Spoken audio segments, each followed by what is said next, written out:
Agrosuede, and welcome everyone to Agrosuede Backyard Gardening with me, Mitchell Junior Suede. And today, we're still sitting here with us today because he's very troublesome, so he's gonna sit down on the video today. Now, we're gonna be planting some bok choy today. The bok choy is starting to become a very popular dark leafy vegetable crop in my country, Dominica. So I've decided to plant some just to show you how to plant it, at least to transplant it. I haven't got my hands on some seeds yet, so I cannot grow the seeds, so at least I can transplant some seedlings. So that's what we're gonna do today. Now, some things you need to know when you're transplanting a bok choy is that you need to ensure that you've got nice fertile soil. In order for your soil to be very fertile, you need to ensure that it's very rich in nitrogen. And two things you can do: you could add mainly chicken manure or any manure that's rich in nitrogen, or you could plant some leguminous plants before you transplant your bok choy seedlings. Now, another thing to ensure in terms of your soil, you need to ensure that your soil is able to retain moisture very well. And what you need to do for it to ensure that your soil retains moisture very well, add compost material.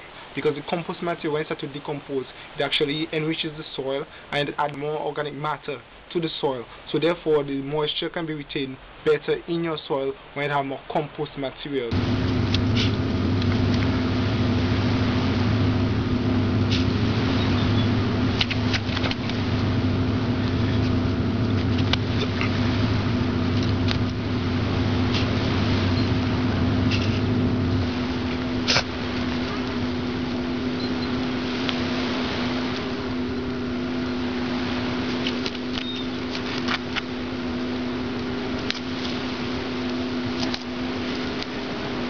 What you need to do also is that you need to plant your bok choy seedlings at least 10 inches apart from each other.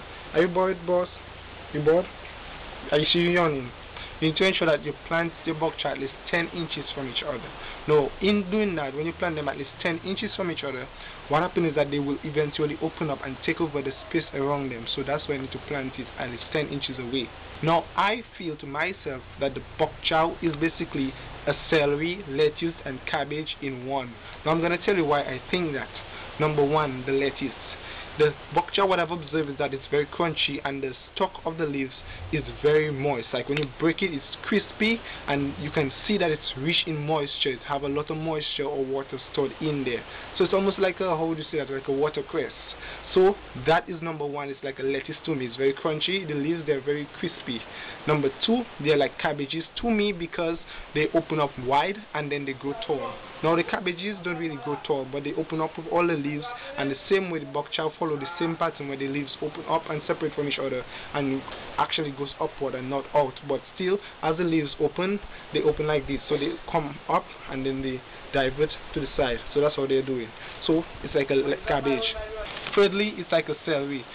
Unlike a celery, you do not have to actually root the plant for it to harvest it. You can actually break off the leaves or cut it at least an inch from the ground, and then to send new leaves. The bok choy is the same. When you plant it and it actually starts sending off leaves and you're going to harvest it, do not uproot it. What I suggest you do is that you break off the leaves, or if you don't want to break off the leaves, just hold it together and cut it at least an inch from the ground. And I'll show you how to do this in another video soon enough. So I do hope that you're encouraged to plant a bok choy because it's a very, very nice dark leafy vegetable. So please try your best to ensure that you get your hand on some seedlings, some bok choy seedlings. And if you can plant the seeds, even better. Hopefully I get some seeds soon enough so that I can show you how to plant the bok choy seeds to get your nice green seedlings. Or I might go to the same person that's doing the bok choy seedlings and ask them to do a short video on planting the seeds. You never know. So thank you very much for liking Agrosuede Backyard Gardening Facebook page. Thank you for subscribing to your YouTube channel, and also thank you very much for all those of you who have shared. I hope that you're encouraged by this video to grow your own bok choy. Thank you very much, and Agrosuede is out.